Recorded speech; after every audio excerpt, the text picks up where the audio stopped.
These movies are a form of social commentary and not in any way meant to put down the ideas and ideals of any political or gender identity. You are all fair game in the eyes of the wicked, and we see you. I've done what feel right. It just feels like The world is like a ride at an amusement park, and when you choose to go on it, you think it's real, because that's how powerful our minds are. And the ride goes up and down and round and round. It has thrills and chills, and it's very brightly colored, and it's very loud, and it's fun for a while. Some people have been on the ride for a long time, and they begin to question, is this real, or is this just a ride? And other people have remembered, and they come back to us, they say, hey, don't worry, don't be afraid, ever, because this is just a ride. Gentlemen, this is Democracy Manifest. Have a look at, see that chap over there? He'll take your hand off my penis. The Deputy Secretary, the Deputy Secretary, Deputy Secretary. This guy is fucking stupid.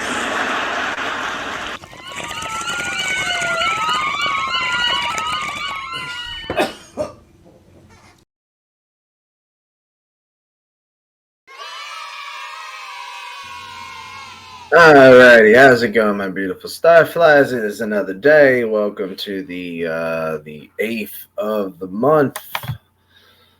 Yeah. Shut up.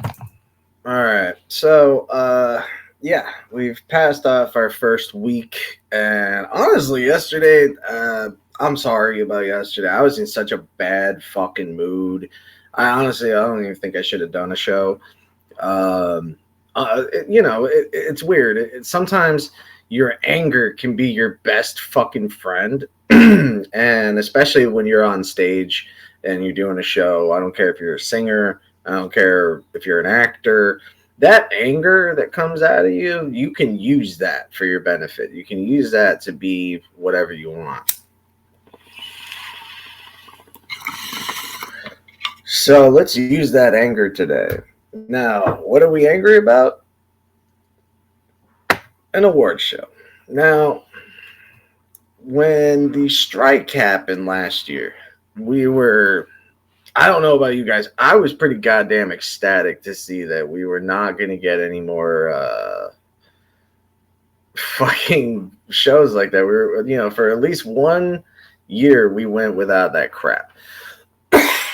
Watching rich people give rich people more fucking free shit. There's nothing in it for the common fan.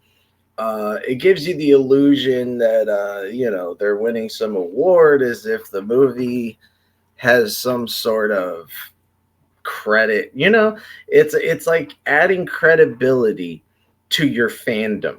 So it's like a reassurance that you like this movie and this is why, you're special because you like this movie. So we're going to give those rich people some awards that really just mean jack shit.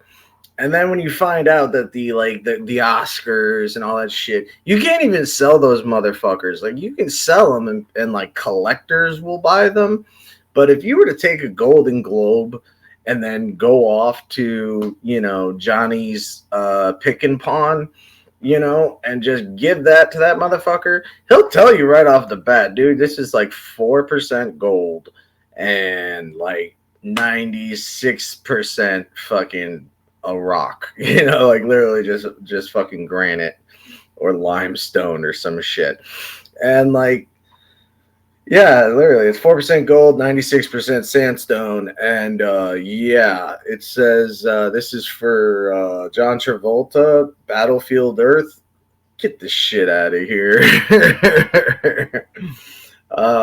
Seriously, that movie's terrible. So, the Golden Globes was on last night, and surprise, surprise, nobody showed up. Now, when I say nobody showed up, I don't mean like the place was empty. I mean, you could tell they really fucking did their you could tell they definitely made a lot of phone calls because you had Scorsese, you had De Niro, and then you had in the bag you had Taylor Swift. So obviously the creme de la creme showed up. But who gets to MC the motherfucker? None other than Joe Rogan? No. Joe Cohen? No. Joe Siegel? No. Billy Joel? Nope. Joe Coy. Who the fuck is Joe Coy? Like the only real laughter that came from Joe Coy is when people said that he was gonna host it. Like, hey, we're gonna have Joe Coy host it. No, we're serious. We're actually serious. Stop laughing. What are you guys laughing at? I kill you all. Seriously. First off, Joe Coy was a lame comedian back when I used to watch him on Comedy Central Presents. This is like 2001 to 2004. And I remember seeing him somewhere in those years. And I remember changing the channel. And I never changed the channel on a fucking comedian. 9 times out of 10, that comedian can keep me there. Paula Poundstone can keep me fucking interested. And yet Joe Coy, not one fucking interesting thing to say. It's like, yeah, I get it. You're not white. I get it. Neither am I. You can't rely on that for humor. And so the guy does this constantly. He does this thing where, like, he wants to be, you know, I don't know. It's like he just wants to be one of us so badly. And it's like, dude, if you're one of us, then you're one of us. You don't have to tell us that you're one of us. And so he's always using the whole, oh, yeah, I'm broke and I'm a normal dude. No, you're not. You're hosting the goddamn Golden Globes. The only reason why you're fucking normal is because nobody fucking knows who you are. And there's plenty of people that make great livings and we don't know who the fuck they are, okay? We don't know every fucking rich person in Hollywood. That's why most time we find out about these pedos that end up going to jail. We don't even know their names, but we find out they were fucking huge in Hollywood. That's because the smartest and most nefarious and evil people, you're not going to know their fucking names because they don't want you to know their fucking names. Look at the amount of running around backpedaling and, you know, question dodging that Alan Dershowitz is doing right now since the Epstein file came out. So the Epstein list was going to be a big deal. The list was always going to have some sort of big deal. And so it comes out, we still barely know anything. And the arguing over who's on it, who's not on it, I think we already knew, so why the fuck do we need any kind of assurance? So these are the two subjects we're basically be jumping on today. So I want to start off with the really strange joke they did. I don't understand it. Maybe someone in the audience, maybe you guys can tell me in the comments, did I miss something? What was funny about this? Because I did not get it.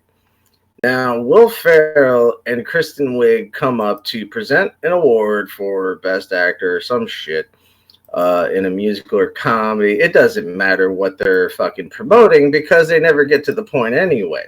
So what we get here is Will Ferrell and Kristen Wiig being goofy, but without any real context. I just did not understand this bit whatsoever. Did they seriously not have anybody to tell them what to do?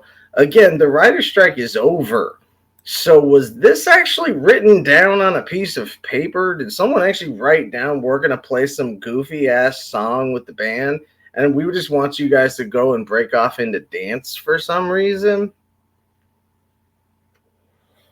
Now, because the award is for anyone in a movie show or musical, it makes sense to have music playing. But I thought he was going to start singing the nominees, or instead we get this weird half-ass joke that there's a certain tune that they play, and every time they hear it, they have to dance. Now, according to comedy, the rule of three means if you're going to do a reference and what's called a callback to a joke, no matter how short of the time span you have, the rule of three stands. So they should have played the song 3 times.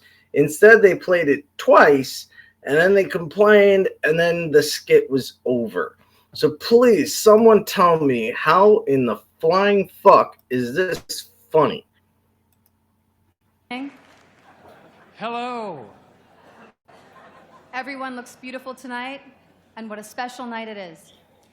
We are honored to be here and recognize the fearless and inspired performances by a male actor in a motion picture musical or comedy. It's truly amazing Incredible. how much a laugh can...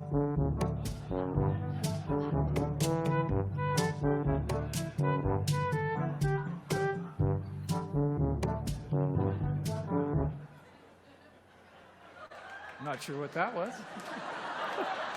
Sorry about that. Okay. I'm waiting. Tonight we applaud the outstanding nominees. Legends like Nicolas Cage, Matt Damon. Now, this is the second time it's played. And now the shoulders start rocking. Oh, I'm sorry. Okay, so they did do the rule of three. Okay.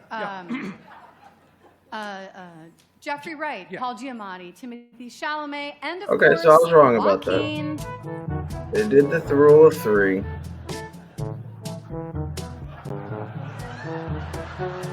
Now, what is funny about this? Like, I like the random going into dance here, but the crowd doesn't necessarily look like they're having fun. I mean, the comedians look confused. Like, there's Jim Gaffigan in the background looking very confused. Like, where is this joke going?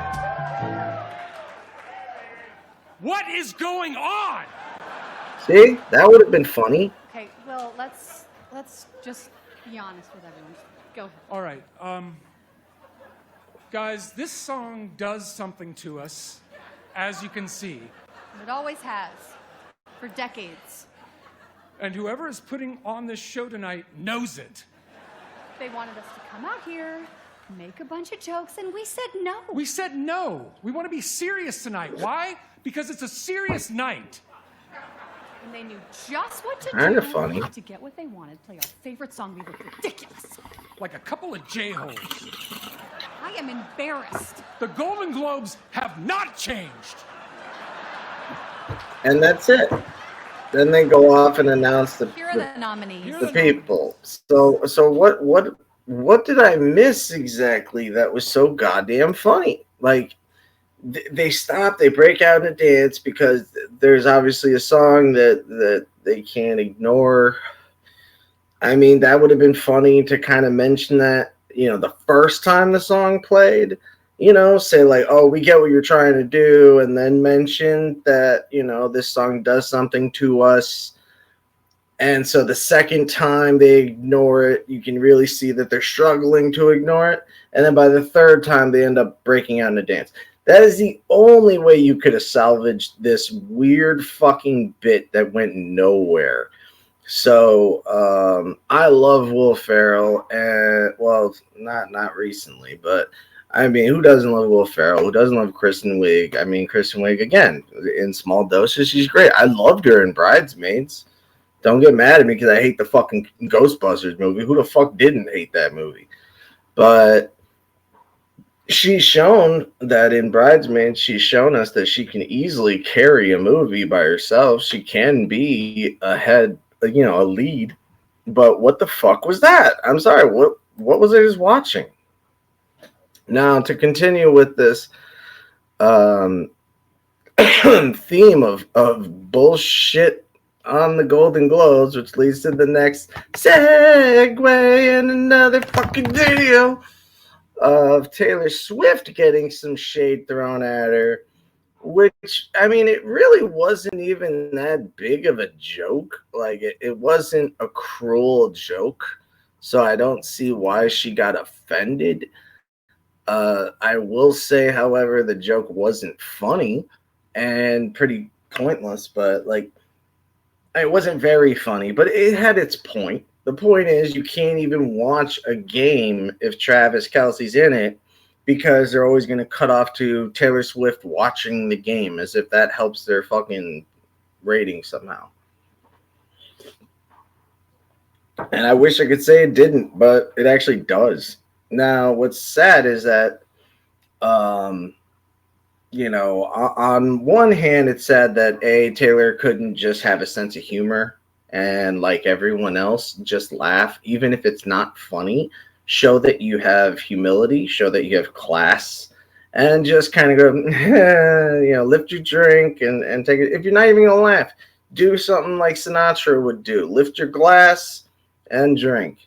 Say, all right, here's to you. Go fuck yourself. You know, do something cool. Instead, we see fucking, instead we get this. And I just thought it was sad. It was pandering. And again, Joe Coy was so in over his head, he had no clue what route to take. So here we go. The Golden Globes and the NFL. On the Golden Globes, we have fewer camera shots of Taylor Swift.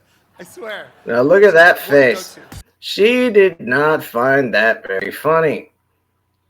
Now, why? I don't really know. It wasn't that mean of a joke, but... On the Golden Globes, we have fewer camera shots of Taylor Swift. I swear. There's just more to go to here. Wow. Yeah, when the camera cut to Tay's reaction. When you see that kind of look on the face, it's like, God damn, bro, she don't like you. Like, pretty obvious she really don't like you, bro. I don't know what you just did, man. And then he did the same thing before that when... Some I wrote, some other people wrote. Robert De Niro's here. Yo, I got the gig 10 days ago. You want a perfect monologue? Yo, shut up. You're kidding me, right? Slow down. I wrote some of these, and they're the ones you're laughing at. Look. Dude, you're not at the Improv. This isn't... I'm sorry, I'm a fan. Did you notice that right there Jim Gaffigan laughed? Like, they took a second to show Jim Gaffigan. And Jim Gaffigan didn't even look like he was laughing with him. More like, see, these two right here are actual comedians. I'm so sorry. The guy on the right, his name is escaping me right now. But he used to have a running gag on Tosh.0, and his name will pop up like in an hour from now.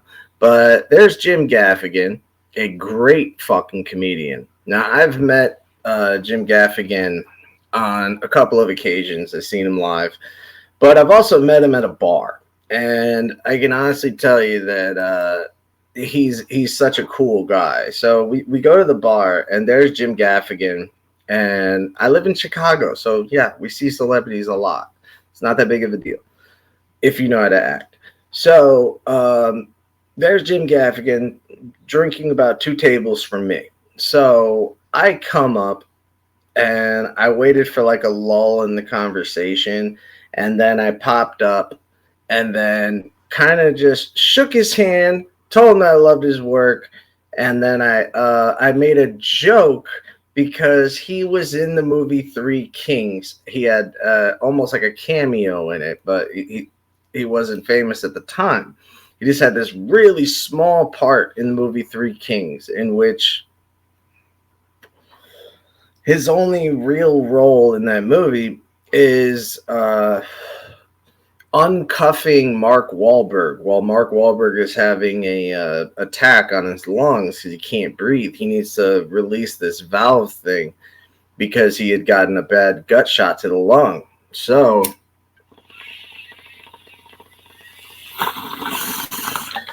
while Ice Cube and George Clooney are yelling that he can't breathe, Jim Gaffigan is the one soldier that, you know, takes his knife and clips off the handcuffs so that way Mark Wahlberg can breathe.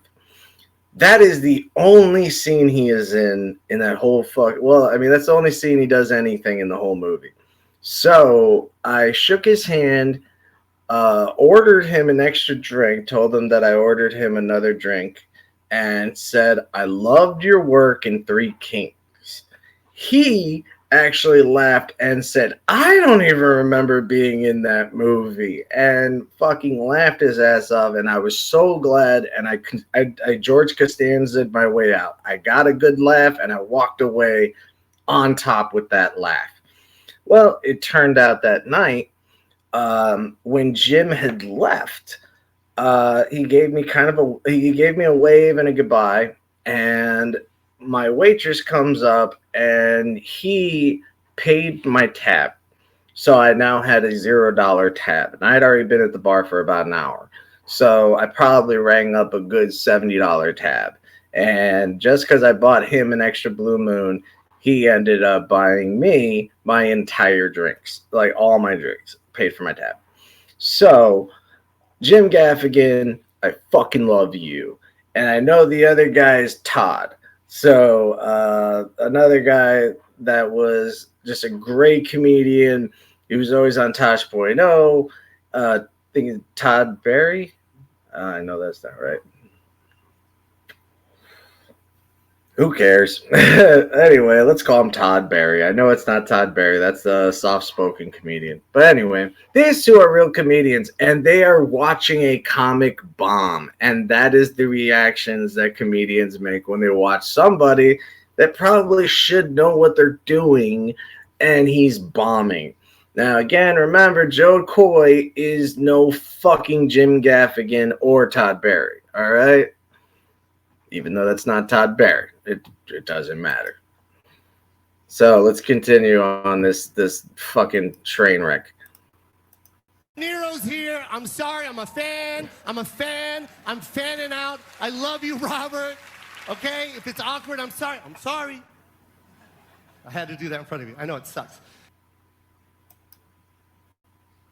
Wow. See, yeah, I know it sucks. If you have to say it sucks, it must really suck. So, yeah, I'm sure whoever decided to hire Joe Coy is probably kicking the shit out of themselves right now, because this is definitely going to go down as just a meh night, that we definitely hired the wrong person. And he even said, I got the gig 10 days ago. That's 10 days you had to at least write some fucking jokes. 10 days is not a little bit of time to write some jokes when you're gonna be on TV.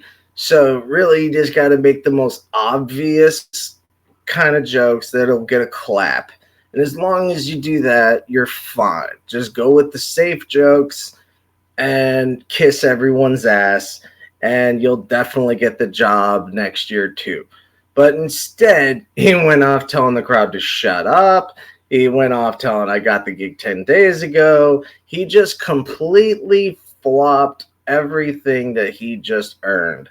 And as a guy that has never liked Joe Coy, that's how you do it, dumbass. And so, finally, speaking of fucking dumbasses, segue to another fucking topic. So we're looking at, let's go to Twitter for a second. That's right, we're going to Twitter. Fuck X. I'm not calling it that. All right, so let's go over to Twitter real quick. I want to show you something really funny. Now, here's Billy Baldwin, all right? Billy Baldwin. Got no beef with him. I still think of The Simpsons whenever I hear his name because of that goddamn joke. Billy Baldwin. I'm Alec Baldwin. All right, so Donald Trump Jr. posts onto Twitter, Trump should get your vote just for his war on pedophiles and sex trafficking rings alone. Not one name on the E-Flight log has endorsed Trump. But every single one has endorsed Biden. So again, Trump should get your vote just for his war on pedos and ST rings alone. Not one name on the flight logs has endorsed him. No, motherfucker, that's because he's on it. Your dad is on the flight log 7 different times. So Billy Baldwin responds with a really funny joke saying, your father incessantly called Marla Maples at her apartment while I was rehearsing with her. You were only about 10. So perhaps you were not yet aware of what a disgusting pig and a thief your father really is.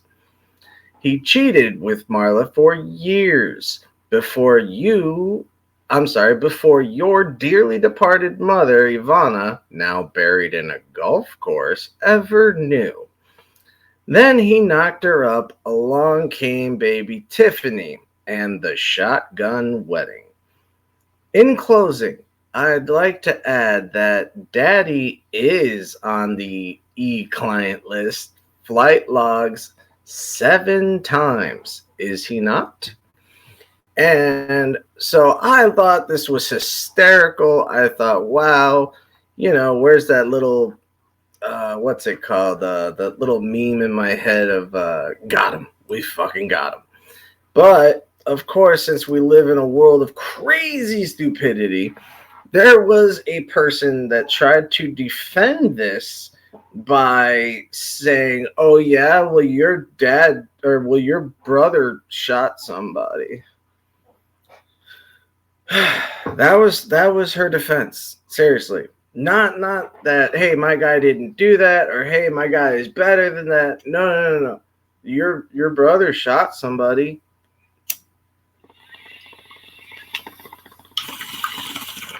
Yeah, with a accidental situation that should have been a prop gun in the first place. That was a freak accident.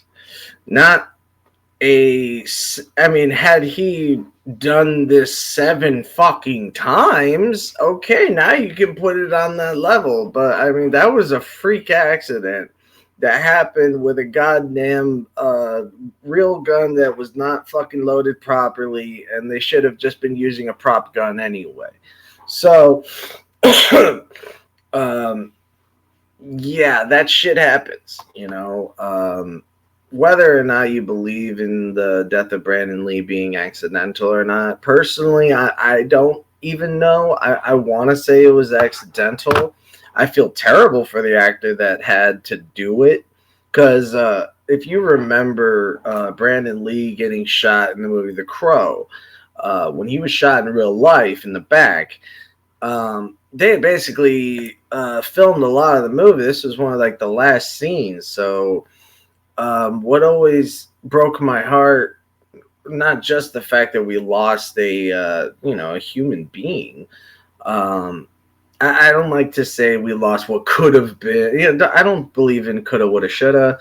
I just believe in what is. And what he was a human being. And so that's why I care that he passed. And I don't care who your dad is. I don't care who your mom is. As long as you're a good person, I wish you nothing but the best. So, in that situation, the guy that plays Fun Boy, the actor that plays Fun Boy, he didn't want to be an actor anymore. This ruined this poor guy's life, and it took away one and ruined another. And the guy is probably still dealing with it today. So whether Alec is or not, regardless, it doesn't matter, because the point is that we're talking about people being in charge of their own accountability. Billy Baldwin is not Alec Baldwin, so what the hell does that have to do with anything? Now, Trump Jr., you're the one jumping in this fight and trying to defend your disgusting pig of a father, and so, yeah, you do get to fucking be slammed because you're jumping into it, which is why Billy is fucking slamming you. But by talking about his brother, that is not his fault in any way. He didn't run out and make a post about his brother. You made a post about your daddy being a goddamn savior when he's a goddamn creep. And to keep telling us this shit is retarded. And it is even more retarded than having to watch the 2024 Golden fucking Globes, which was fucking awful. And fuck you, Joe Coy. We knew you couldn't do it. You never had it in you, and you never will. All right, that's my time. Love you guys. Stay safe, stay free, stay away from pork, and don't ever forget to stay cheesy, my friends. Please note these are a form of social commentary and not in any way meant to put down the ideas and ideals of any political or gender identity, nor all fair game in the eyes of the wicked, and we see you. I've done what felt right.